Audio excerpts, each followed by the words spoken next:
Okay, good morning. It's May 13th. Let's go look at the S&P 500. So yesterday, after they broke 4,063, we said that should get us 4,037.50. That's the CP right down here, and you can see we did eventually. We said they could bounce back up to that 76 area.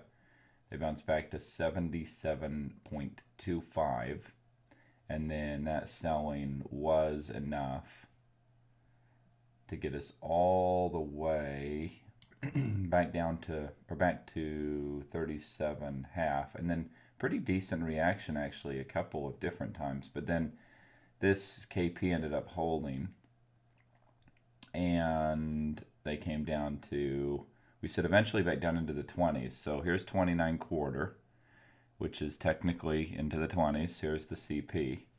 And then they came out of here. They held this again, and then nice move off over here. So let me talk about what we're looking at now. So right here we have this 80.5, and then just above that, I mean, it's really like maybe 80, just kind of depends on the timing here. Let's see. So let's call it 82 up to 83.50, somewhere right in there, maybe even 85. Okay. So that's the first area we want to watch. If they can get up above that, and then they can show some strength, that should open up the table for the door for at least, let's call it midpoint of these KPs.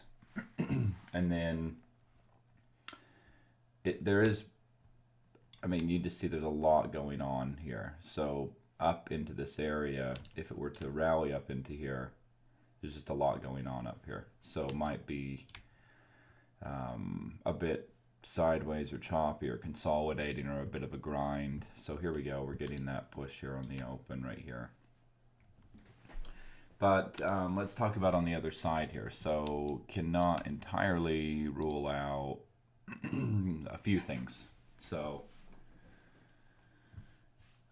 here we have, on any pullback, really, let's call this kind of the minimum area, the 65.75 area. And then just right below that, like 65 to 65 half to 64 half, right in that area. Okay. Obviously, this is a little bit of a demand area. We can see that with this big push up out of here. And then down here, obviously we have the two CPs, and then just below this 56 area is something to keep an eye on. Okay. And if they're able to hold this 56 area for higher, it's 91 plus, even back into the 4100s. If they don't hold this, things start to break down a little bit, but we probably want to pay attention to right here, this area. If it'll draw there on my chart. There we go. So that's like 48 to 44. So pay attention to that. If that breaks, we're likely coming down here into this midpoint around 33 between these CPs. If that breaks, so if sellers, that would be a really sure sign that sellers take over. If that breaks, we are going, well, look, I mean, the next prediction point's down here, but look at how things start to open up. So at a minimum, you know, this might be a bit of an interim, but if you look right here, that's 4,001 is the midpoint right there. So there's one other way we could look at it. We could say 4,003 would be sort of a minimum. So there's a lot of room if the sellers are able to take back over here and start pushing things lower. But if they hold any of these levels that we're talking about, and so far buyers look to be definitely pushing things up a bit here. So we'll see how that all comes together, and then what they're able to do next year. So again, up in here, it's quite possible that over the next day or two or so, we see 41.35 plus.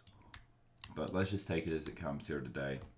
If they are able to just pull back and hold that and then push higher, that would be great. If not, look for these other areas, and if they hold those, great. If they don't hold those, now you're starting to look for some more major selling.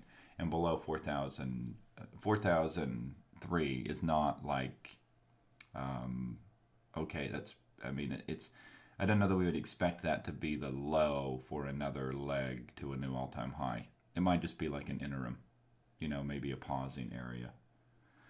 So there you have it, and hopefully that's helpful for today, and you can, trade it step by step, take what the market gives you as it comes, and I'll be back here in the Globex session, and I'll be doing a review, and we'll talk about how things played out. So see everyone back here later today.